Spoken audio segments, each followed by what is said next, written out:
Hello, everyone. Welcome back to Lincoln Journal-Star's Life in the Red podcast. Luke Mullin and Wilson Moore coming at you today, as you can expect.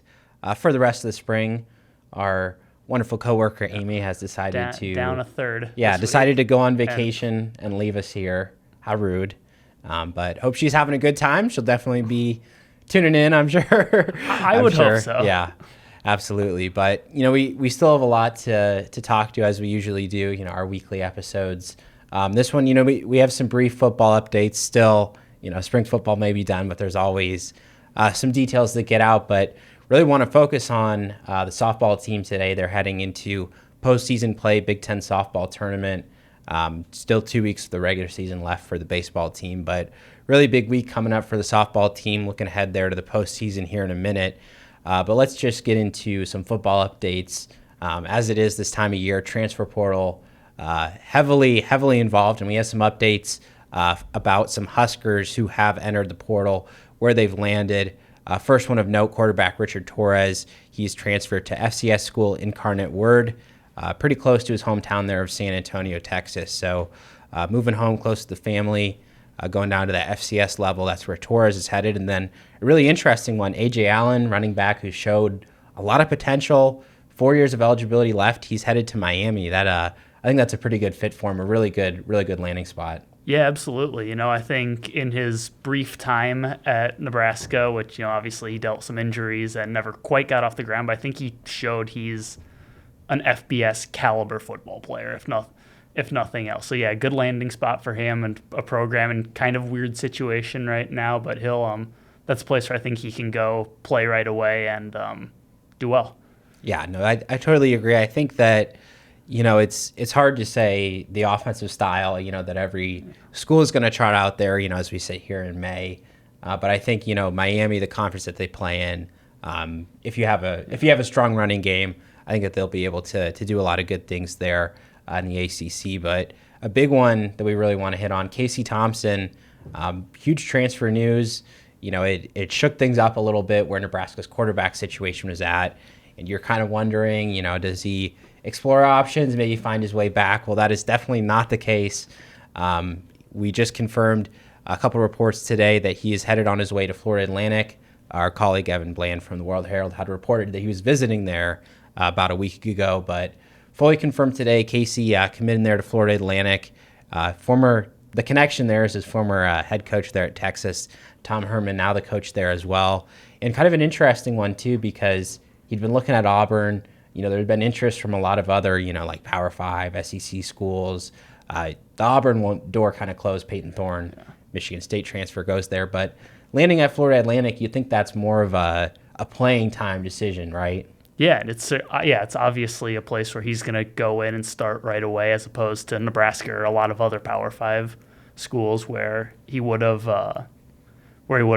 gone into a competition. Interesting move, I think, at this point in his career. It's his 6th year, assuming, he wants a shot at the NFL at some point. I think it makes sense to go somewhere where he can just get playing time, because at a certain point, 5 years in, he's put out a lot of just tape playing against good competition at Texas, against Nebraska. And, he wouldn't have done himself any good to go somewhere and sit on the bench for the last year as he's trying to make a last impression. So it's an interesting fit, but I think one that makes sense, especially given the connections with Tom Herman. Definitely. And the Herman thing is interesting too, because he didn't actually really get the chance to play for him much there at Texas, mostly under Steve Sarkisian in his time there. And when you look at kind of Casey's history too, the amount of games that he's been able to play in versus games he's missed, putting together a full season didn't happen at Texas in that year he was their starter. Obviously got hurt here at Nebraska the last season. So I think for him, being able to play all 12, maybe 13 games if you get to the postseason, really important. So we'll see if he can do that at Florida Atlantic. And like you said, he's a veteran guy. He's experienced. He knows how to run offenses. Like, if you're a player of that stature who's been there, ran a couple different offenses, it's tough to sit on the bench. You totally understand wanting to get that opportunity. So looks like he's headed there, and we'll see what he's able to do there at Florida Atlantic. Some more updates here about what's going on here at Nebraska with the team. We've been talking about this 85-man scholarship limit for quite a few months, before the spring, before everything, because they were at like 100 scholarship players. I mean, you knew that there were going to be departures, but you're wondering, are there going to be some tough decisions in the end? Well, we were able to sit down with Matt Rule yesterday, get some details about how this kind of offseason process played out. And, he said these meetings that they have, exit meetings, I think that's a really cool thing that they do. Coaches just talking with the players, making sure that they understand, what their path is towards playing time, how they're viewed, all that sorts of stuff. So we saw that, a lot of players made those decisions to enter the portal, and Rule shared that Nebraska has made those moves to get under that 85-man limit, enough that they were able to put a couple walk-ons on scholarship. Today publicly named them tight end Nate Borkature, linebacker John Bullock, two in-state guys who both got a lot of playing time last year. Borkature kind of a second, third tight end. Bullock there on special teams. We've heard a lot about him this spring. So really cool moment for those two guys, getting past the 85-man limit. I mean, that was a major concern, but really good that they were able to have a couple scholarships there to go to the walk-ons. Yeah, a couple guys who, by all accounts, impressed in spring practice. I mean, in what was kind of a dry spring game, I think Borkature had one of the bigger plays. He had a 30-something yard catch from Jeff Sims, and we heard all about John Bullock all spring long. I think Tony White specifically mentioned him a couple times. Rule mentioned him once or twice, just as a guy who had a really good spring and maybe forged a path towards some playing time. It's a crowded linebacker room, and he's played mostly on special teams, but he's an interesting one to watch going forward. Yeah, they both are, and like Borkature in particular, I mean, he made a couple really nice touchdown catches last year. He's a pretty solid blocker, and you look at that tight end room too. I mean, there's so many questions about who's going to come in and have that immediate playing time. Nebraska wanting to use two tight end sets a lot, so have to imagine he's going to have a lot of potential to earn his place and keep that up this season. So congrats to both of them. Those details as Nebraska gets under the 85-man limit. And another change that they had, kind of an interesting one, more of a facility update more than anything, is the outdoor practice field that Nebraska has. They're replacing the turf with a natural grass surface. Indoor practice facility, still turf. Memorial Stadium, still turf. But having that opportunity to practice on grass, really interesting. Matt Rule saying he's looking to cut down on knee injuries. And this is something we've seen like NFL and college. There's been a lot of a push from players just talking about how it's a lot easier, on their bodies playing there on grass. So interesting, Rule maybe taking that from his time in the NFL, learning a little bit about that. Yeah, I remember, I think one of the first was Aaron Rodgers talking about that. And I think it is interesting to change that. Obviously they still have the indoor facility, but spending a lot of time practicing on grass when they're going to be playing on turf for their home games. And I'm not saying it makes any difference, but knowing, the way football is and the people that run college football programs who, consider every factor down to the most minute detail, it is interesting that he's willing to practice on one surface and playing on the other. Does it make a difference? Probably not, but people at that level care about that sort of stuff. So that was interesting. Yeah, and I honestly have no idea off the top of my head, but there are several teams in the Big Ten that do have grass fields too. So I wonder if that was part of the equation too. Like, yeah, you might only be playing like 2 games a year on grass, but still, I mean, it is a little bit of a change. And I'm sure the players could tell you this too. Turf on a hot day, it's radiating heat. On a cold day, it's hard as concrete too. Yeah. So, I mean, you deal with that with grass too, but a little bit more natural, and you won't be walking around with those rubber turf pellets in your shoes for weeks. So after those facility updates, a couple more details to share here in recruiting. It's a different evaluation period going on right now. June is a really big time, so things are a little bit died down for Nebraska's 2024 class, but did add a commit within the last week. Really good news to see the 6th commit there in the class from Liberty North in the Kansas City area, tight end / wide receiver, Keelan Smith, and a lot to like about him and what he brings to the table. First thing that you kind of think about is a lot of these guys, some of them have history with Nebraska. He certainly does. A lot of family history there. His father, Neil Smith, was an All-American defensive end. I think played over 10 years in the NFL, a lot of that in Kansas City where he settled down. So he's had that connection with Nebraska for a while, but it's interesting. I got on the phone with him and he was talking about the coaching change, how he was really like building up towards, maybe committing to Nebraska there at the end of the season. And then, the new staff comes in. He's wondering, are they still going to be interested? Is there still a spot for me there? So I think credit to the Nebraska staff for, reaching out, making sure that relationship could be opened again.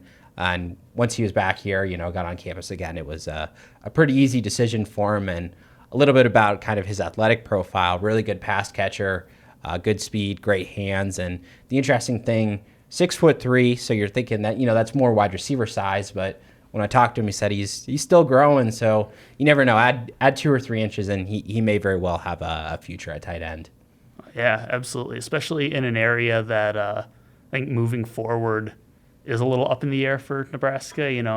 Figure they have Billy Kemp, Josh Fleeks this year, but the future is a little murkier at who's going to be catching passes. Yeah, good addition there. Yeah, I mean, he could be an outside wide receiver very well, compared to the interesting thing is that he reminds me so much of Ismail Smith-Flores, who was a guy that Nebraska just signed in this recruiting class, like very similar size, and Smith-Flores is about 2 inches taller than Smith is, versus, you look at Smith-Flores' tape, and I mean, he's got like 30 high school catches. I mean, he's a very raw player who just started playing football, versus Smith, I think he had like 60, 70 catches last year, playing at a pretty good level there in Kansas City. So 2 players that are like at a little bit different stages, but have very similar athletic profiles. So kind of looking into what Nebraska, wants there as that pass catching tight end or a potential guy on the outside. And really good, I think, just keeping up some of those connections in Kansas City. Obviously, he had a little bit more longer standing, with his family, having visited under previous staff. But a lot of good players there in the KC Metro. So Nebraska adds one there in Keelan Smith, and also adding a couple of walk-ons too. Really important timing, kind of at the end of this semester, players who haven't quite landed at their spot yet, looking for potential place to play.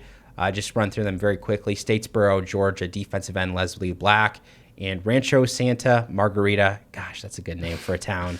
Obviously in California there, the linebacker Jacob Bauer. So those 2 guys joining the program, multi-sport athletes. Leslie Black also playing basketball for his school the last couple of years.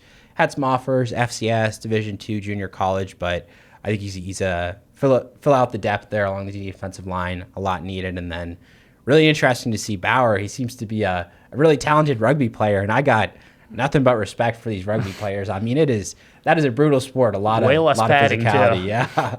And you see them, they got like black eyes, their muscles are bruised. I'm like, rugby just a sport for tough players. And Jacob Bauer headed to Nebraska, former rugby player. See what he can do as a walk-on. So I think that's all we got for football update. Like I said, we want to talk a lot, focus on the softball team. Wilson, you've been following them for a couple weeks, and this was a big weekend series. We kind of talked about the seeding, how it was key that they got to win at least one to get the first round bye. And in the end, they did only get that one win and slotted into that number 4 seed. Yeah, they did. They got that first round bye in maybe the least inspiring way possible. Yeah. They lost 2 games, won 1 on a late error by Ohio State, and just it's a team in a weird position entering the Big Ten tournament because its flaws have been very clearly illuminated over the past few weeks. Its lack of pitching beyond Courtney Wallace, its lineup that kind of comes and goes throughout games, but we have seen the formula for how it can win games. So that'll be the big thing going into the Big Ten tournament, which for Nebraska begins tomorrow. They'll play the winner of Illinois and Wisconsin, and they need at least a win for an at-large regional bid. I did some research. They've won 33 games so far. Since they've been in the Big Ten, they've never been an at-large team with less than 35 wins, fewer than 35 wins. Yeah. So they're right on the border of what they need. They didn't make it in like 2016 with 31 wins. This is a long way of saying they need a couple to really feel safe on the bubble. And the interesting thing is, like, you mentioned those struggles that they're having, like, but all the games that they've played, like the last 2 to 3 weeks, they've all been so close, which, on one hand, it's a mark of a team that, can't really pull away sometimes. But on the other hand, it's like, even when they're going through this rough period, they're still really competitive. And that makes you wonder, the Big Ten tournament too, because softball, I mean, single elimination, it is everything to play for in these games. And as you mentioned, going up against winner number 5 seed Wisconsin, number 12 seed Illinois. I don't want to write off the Illini, but just looking at their season, 3 of their 6 conference wins came over last place Michigan State. So not a lot of success against the rest of the Big Ten. So you're kind of looking ahead. You're thinking about Wisconsin, and that's a team that Nebraska played there in April. I don't know, how do you think that they match up against Wisconsin? Because that was a pretty tight series as they've all been. It was, yeah. I think so much of the Big Ten this year has been a coin flip. And three games against Wisconsin. Nebraska won 2 of them. I don't remember the scores off the top of my head, but one was a walk-off. There a couple one-run games in there. So, who knows? Courtney Walsh will pitch. That's pretty obvious, but beyond that, Wisconsin won't be easy. And then, not to look too far down the line, but then you've got Northwestern looming in the semifinal after that. And that was... Those 3 games in Evanston were the low point in Nebraska's season, but you can also look at it as a way of they probably should have won 2 of them against a very good team. They blew 2 late leads. It feels a lot like Big Ten basketball, where just anyone can beat anyone. It's randomness, flip a coin, and it'll be fascinating to see play out over the next couple days. Yeah, what did we see? Like, what was it? 12 seed in the Big Ten tournament. We had a couple, first round teams, that went a long way. So we'll see.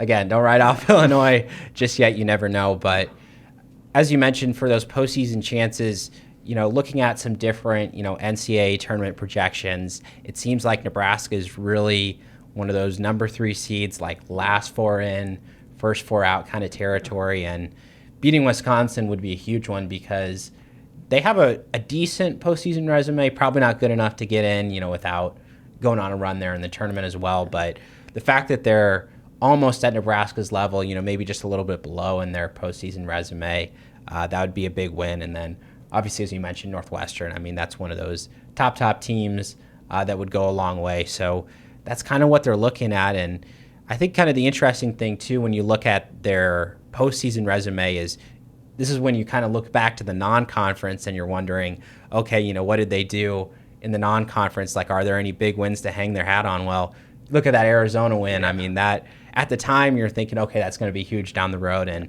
it definitely is now. They're one of those top teams. Getting that big early season tournament, Clearwater Invitational, fell to most of the top teams in that field. But the competition that they played against, that raises your RPI in the end. And Big Ten's been a pretty solid softball conference this year too. Looking at potentially 3-4 teams getting into the tournament. Yeah, similar to baseball in that there's a real just glut in the middle. Yeah. Once you get past like Minnesota and Indiana, top 2 or 3, you had Nebraska, Ohio State, Iowa, Wisconsin, all kind of separated by a game or 2.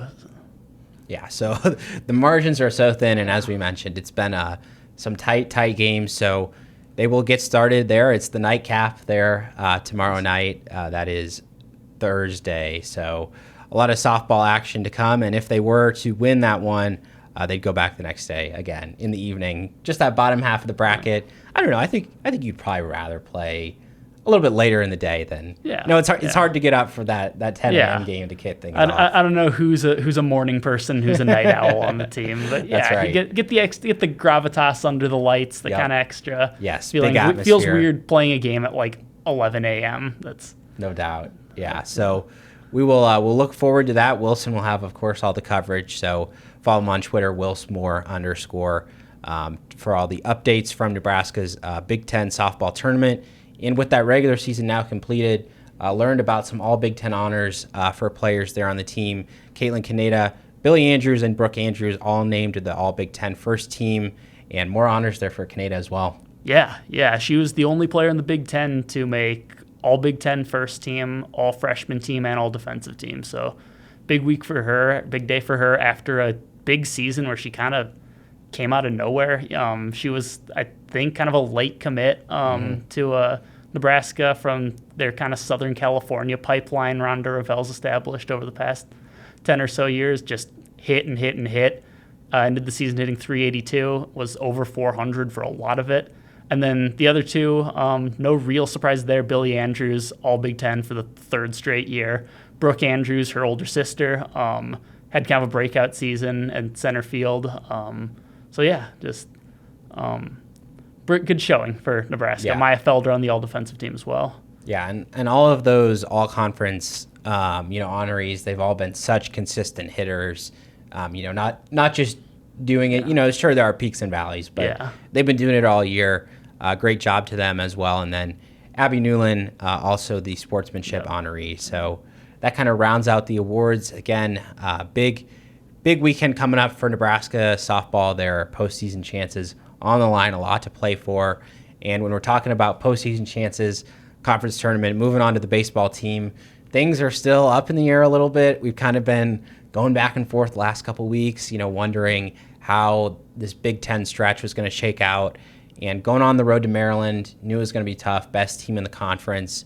I think you look at it big picture, winning 1-3 is really not bad because, it shows conference tournament time. If they need to beat Maryland, to win the tournament, perhaps to get all the way to the postseason, which they would need to win the Big Ten tournament. So shows that at least you can beat anybody in the conference. But the way that the series played out ultimately was not as strong as maybe, just looking big picture, because some rough errors, rough play in the Friday night game.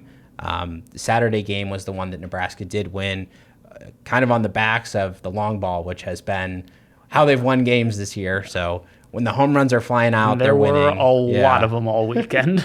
The interesting thing, too, was I think it was 8 or 7 home runs combined between Nebraska and Maryland in that game.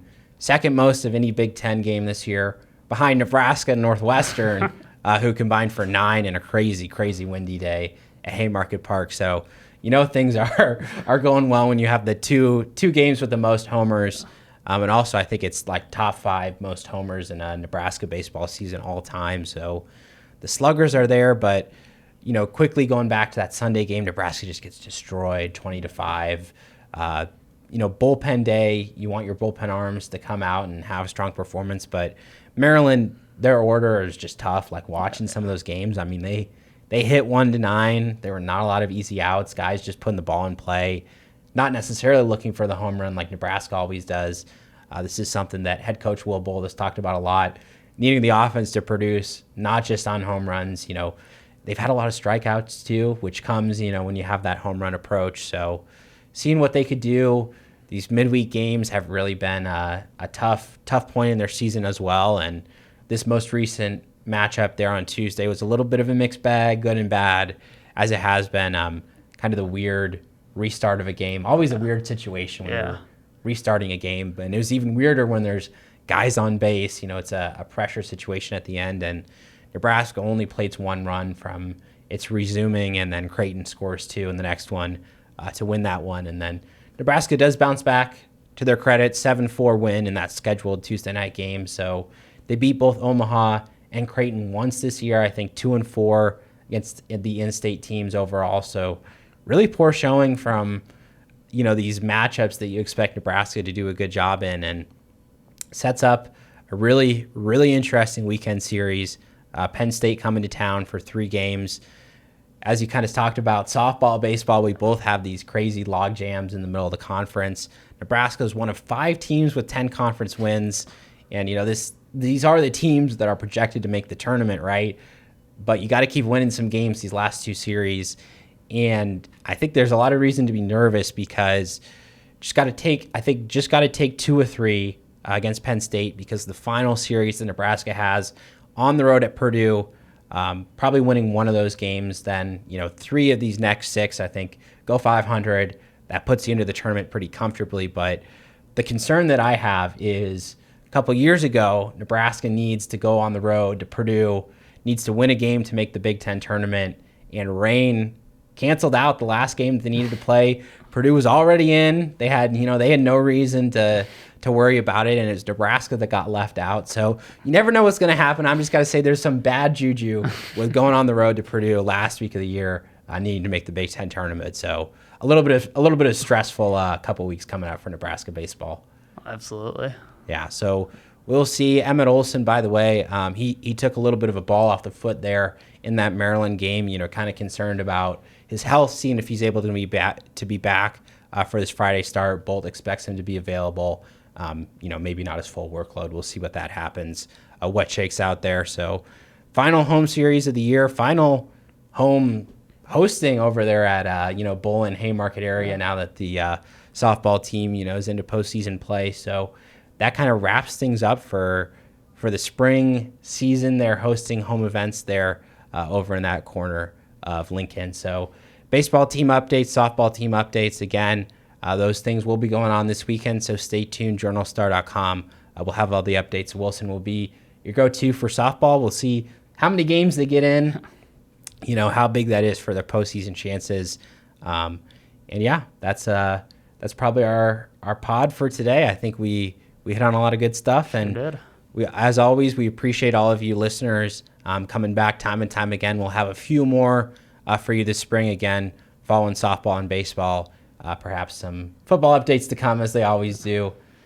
Season's never over. Yeah, we even stuck in a bit about grass and turf today, so there's always something fun to talk about. But like I said, always appreciate all of you tuning in.